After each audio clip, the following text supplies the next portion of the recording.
तो NEET paper leak की जांच लगातार चल रही है। नीट पेपर लीक मामले में एक अहम जानकारी सामने आई है। नासिक से ही पेपर राजस्थान पहुंचाया गया था, यह जानकारी सामने आई। पेपर के बदले छात्रों से 2 से 5 लाख रुपए लिए गए। पेपर लीक के असली सोर्स का अब तक सुराग नहीं लगा। सीबीआई पता लगा रही है पैसे किसके जरिए किन खातों में गए, लेकिन यह जानकारी सामने आई है कि 2 से 5 लाख रुपए अभ्यर्थियों से, छात्रों से लिए गए इस पेपर लीक को लेकर। और नासिक से यह पेपर लीक हुआ, यह भी जानकारी सामने आई है। और इस तरीके से अब इस मामले में यह एंगल देखा जा रहा है कि यह पैसे किन खातों के जरिए कहां पहुंचाए गए। नासिक से ही पेपर राजस्थान पहुंचा लीक होकर। और देखिए, नीट यूजी पेपर लीक मामले में हर दिन नए और चौंकाने वाले खुलासे हो रहे हैं। जांच एजेंसियों ने अब उस पूरी चेन को डिकोड कर लिया है जिसके जरिए पेपर लीक राजस्थान होकर पहुंचा। और देखिए, इस खेल के 3 मुख्य किरदार हैं। कौन कौन है वो आपको बता दें। यश यादव, विकास बिवाल और दिनेश बिवाल। इस चेन की पहली कड़ी है यश यादव। यश खुद कभी ये परीक्षा पास नहीं कर पाया और अभी आयुर्वेद यानी कि BAMS का वो छात्र है। और इसी यश यादव ने नीट का प्रश्न पत्र राजस्थान तक पहुंचाया था। लेकिन राजस्थान में इसका मददगार कौन था, अब सवाल ये है। जांच में सामने आया है कि यश यादव की पहचान विकास बिवाल से थी। विकास बिवाल ने इस लीक पेपर को आगे बढ़ाने में अपने पिता का इस्तेमाल किया। विकास के पिता दिनेश बिवाल ने इस पूरे खेल को डिजिटल रूप दे दिया। दिनेश बिवाल ने लीक प्रश्न पत्र की हार्ड कॉपी को स्कैन किया और उसकी एक सीक्रेट PDF फाइल तैयार की। इसके बाद इस PDF को राजस्थान के सीकर में कोचिंग संस्थानों में पढ़ने वाले कई छात्रों तक पहुंचा दिया गया। सूत्रों के मुताबिक इस लीक पेपर को हासिल करने के लिए हर एक छात्र से, जी हां, हर एक छात्र से 2 लाख से 5 लाख तक रुपए वसूले गए। जांच एजेंसियां अब इस पूरी मनी ट्रेल को खंगाल रही हैं। यह पता लगा रही हैं कि पैसा कहां तक और किस तक पहुंचा है। देखिए, नासिक के नांदगांव से शुभम खैरनार के घर पर सीबीआई का छापा। यह और एक जानकारी सामने आ रही है। शुभम के परिवार से 4 घंटे तक गहन पूछताछ की गई। घर की तलाशी में मोबाइल और लैपटॉप जब्त किए गए।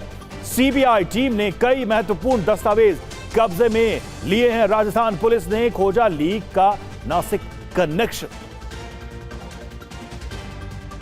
तो देखिए, नासिक तक तार जुड़े हैं और अभी भी लगातार धरपकड़ चल रही है इस पूरे मामले में। लेकिन अब मनी ट्रेल को देखा जा रहा है और साथ ही नासिक में भी अहम धरपकड़ की गई है। खासकर शुभम खैरनार के घर पर सीबीआई ने छापा मारा है। और वहीं नीट पेपर लीक केस में शुभम खैरनार पर बड़ा पर्दाफाश हुआ है। शुभम SR एजुकेशन कंसल्टेंसी चलाता था। MBBS, BAMS, BHMS इंजीनियरिंग के लिए कंसल्टेंसी देता था। पिछले 2 से 3 वर्षों से यह कारोबार चल रहा था। सोशल मीडिया पर बड़े पैमाने पर विज्ञापनबाजी भी की जाती थी।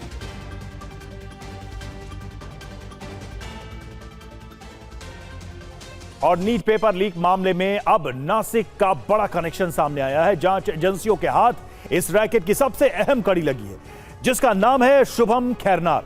शुभम की पूरी कुंडली खंगालने पर पेपर लीक के एक बड़े इंटरस्टेट नेटवर्क का पर्दाफाश हुआ। अब तक की जांच के मुताबिक शुभम खैरनार इस पूरे खेल में पेपर की खरीद बिक्री का काम कर रहा था। शुभम ने सबसे पहले नासिक के ही एक संदिग्ध शख्स से नीट का लीक पेपर 10 लाख रुपए में खरीदा। इसके बाद उसने अपना मुनाफा कमाते हुए इसी पेपर को हरियाणा के एक खरीदार को पूरे 15 लाख रुपए में बेच दिया। यानी एक ही झटके में 5 लाख रुपए का सीधा मुनाफा। इस अवैध धंधे को छुपाने के लिए शुभम ने एक बाकायदा मुखौटा तैयार किया था। वो नासिक के सबसे पॉश इलाके कनाडा कॉर्नर में SR एजुकेशन कंसल्टेंसी नाम से एक दफ्तर चला रहा था। पिछले 2-3 सालों से इस फर्जी कंसल्टेंसी के जरिए वो मेडिकल और इंजीनियरिंग में एडमिशन दिलाने का दावा करता था। सीधे सीधे छात्रों को फंसाने के लिए उसने सोशल मीडिया पर भारी विज्ञापन और डिजिटल प्रमोशन का सहारा भी लिया। लेकिन उसकी पूरी पोल खुल चुकी है और वो सीबीआई की कस्टडी में फिलहाल है। छापेमारी भी उसके घर पर की गई है। और इस बीच देखिए, नीट पेपर लीक मामले की जांच बिहार तक पहुंची। सीबीआई की 2 सदस्यीय टीम बिहार में है और परीक्षा से एक दिन पहले 7 लोग गिरफ्तार हुए थे। 2 मई को नालंदा से हुई थी गिरफ्तारी। सीबीआई टीम 7 लोगों की रिमांड लेगी इस पूरे मामले में। तो अब देखिए, बिहार कनेक्शन भी इस पूरे मामले में सामने आया है और यहां पर 7 लोगों को सीबीआई रिमांड में ले सकती है, जिनको परीक्षा के एक दिन पहले ही गिरफ्तार किया गया।